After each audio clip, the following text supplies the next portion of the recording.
প্রত্যেকে এত ভালো করে বুঝিয়ে দিই, প্রত্যেকে দেখিয়ে দিই। এই দেখো কি শেপ আছে এটা, একটা এরকম এই শেপটা আছে গাছের ডালের মতো।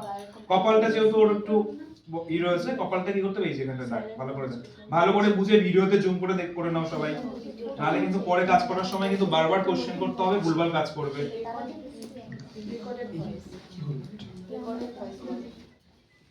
দেখি দাদা এই পাশের একটু গালটা। হ্যাঁ দেখাবো। এটা কি সেই কনসিল প্যালেটটা?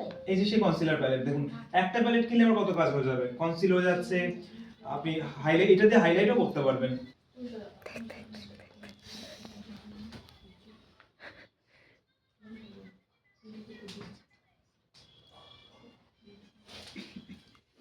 খুব বেশি কালার অ্যাপ্লাই করবে না, তাহলে কিন্তু কি হবে, আমাদের ফেস কিন্তু কালো হয়ে যাবে। বুঝে বুঝে অ্যাপ্লাই করতে হবে, যে জায়গাগুলো আমাদের দরকার সেই জায়গাগুলোতে আমরা অ্যাপ্লাই করব। কন্ট্রোল কোথায় কোথায় করব, নাকের দুপাশে যে হাড়, কপালে, গালের দুপাশে যে হাড় সেই দুপাশে হাড়, আর জ লাইন। নাকের দেখো কোথা থেকে উঠছে, একদম উপর থেকে নাকের উঠবে।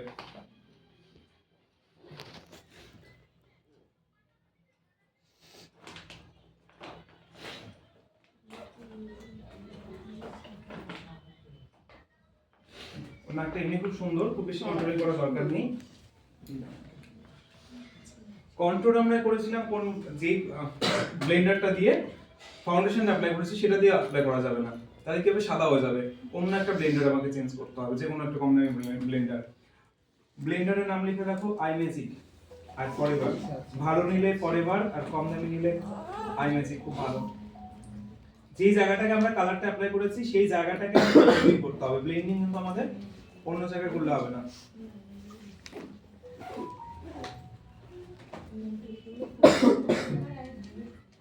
ব্লেন্ডিং করার সময় ব্লেন্ডিংটাকে নিচে নামিয়ে দেওয়া যাবে না, নিচে নামিয়ে দিলে ফেস কিন্তু চেঞ্জ হয়ে যাবে। আমার চাই ম্যাজিকের নামটা ফরএভার আর হচ্ছে আই ম্যাজিক। একটু ভালো নিলে ফরএভার নিয়ে নেবেন, আর একটু কম দামে নিলে দুটোই খুব ভালো, যেটা আপনার লাগে।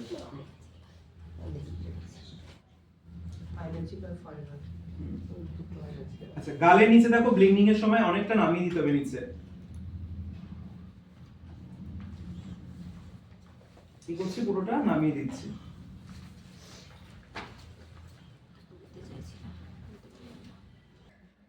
এটা ব্লেন্ড করা সবথেকে কঠিন না? হ্যাঁ, এইটা